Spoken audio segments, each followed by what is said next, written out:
Welcome back, America. Joined now by United States Senator Tom Cotton. Good morning, Senator Cotton. Good to talk to you. Good morning, Hugh. Good to be on the air with you. Sorry about the rough couple days you've had in Cleveland sports, but I'm sure you'll bounce back. We just want to watch 2 games in Cleveland. That's all. I wish people would understand that. We just want to watch a couple of games in Cleveland. Big story. They say the NBA playoffs don't start until someone wins on the road, so it hasn't started yet between the Cavs and the Raptors. And it isn't going to start at all. It's only going to start when we take Warriors out 2 in a row in whenever land that is. Let me ask you about the story that published on the Wall Street Journal website last night late. U.S. military wants more leeway to strike Taliban. And here are the key paragraphs, Senator Cotton, who's a member of the Armed Services Committee and the Intel Committee. Fearing a Taliban surge, military officials want to use American aircraft to counter the group this summer. Doing so, however, would require a significant revision in the so-called rules of engagement, which were changed in January 2015 under Mr. Obama's plan to scale back U.S. military involvement and to encourage reconciliation efforts with the Taliban.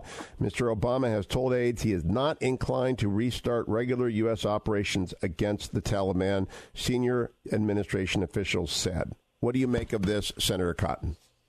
Well, we should certainly revise those rules of engagement and begin to use our decisive air power advantage to target the Taliban. The Taliban are an enemy of the United States. They're an enemy of our ally, the government of Afghanistan.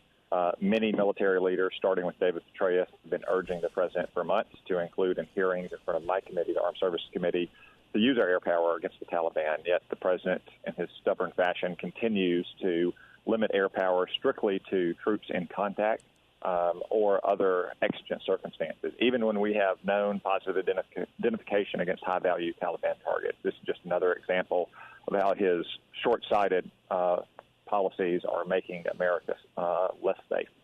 Again, a reading from the article. The former U.S. commander in Afghanistan, Army General John Campbell, argued before he left that post in March that the Taliban must be forced into a decision between fighting and talking. They have to have more pressure put on them. One way to do that is to strike them, General Campbell told reporters.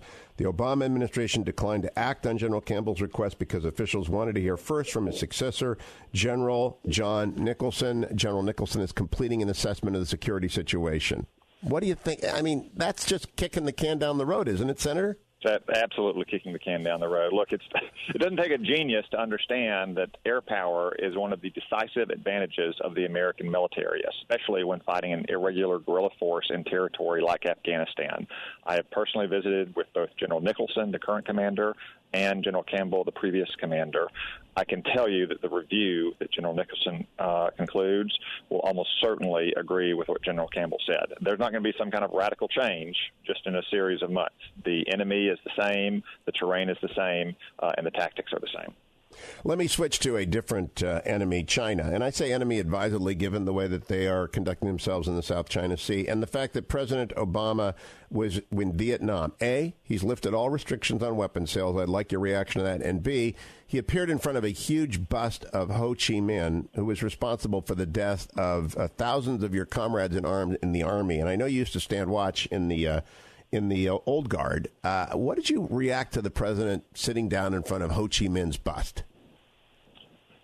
Well, first, I would say that Vietnam wants to be an ally of the United States, and we should be welcoming them into an alliance with the United States, along with our other countries in Southeast Asia, particularly on the South China Sea, as China gets more aggressive.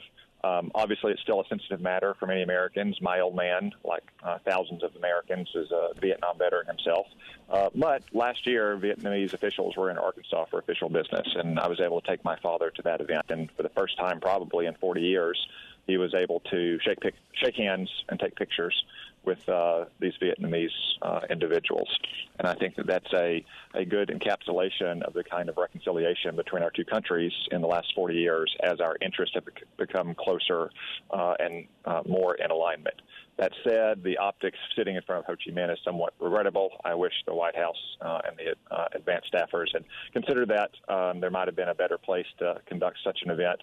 But on balance, we should be welcoming Vietnam into a closer relationship with us. It is past due, in my opinion, to lift the arms embargo because the real risk in the South China Sea is that China is going to take cues from the Obama administration that we are not going to defend our allies, countries like the Philippines, countries like Australia, and now countries like Vietnam from Chinese aggression. No, I agree with everything you said. I would be more blunt about the president likes to like to do gestures like this, such as the Che Guevara picture in Cuba, and it's unnecessary, it's exploitive of old tensions, and it's of a piece with his Bill Ayers past.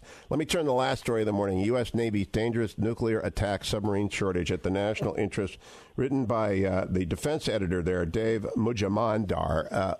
Is this real? Senator Cotton, we have a minute. I do think that our attack submarine fleet is a little on the low side. We need to increase it. Obviously, the more immediate bill that we have to pay is for our nuclear deterrent, our ballistic missile submarines. But our undersea advantage is a decisive advantage that we have at sea. We, have the world's best submarine fleet. We have the world's best submariners. We should be investing more in those attack submarines, just like we should be investing more in surface ships and in aircraft and in our land forces as well, because that's the critical deterrent capability that helps us avoid having to fight a war to begin with.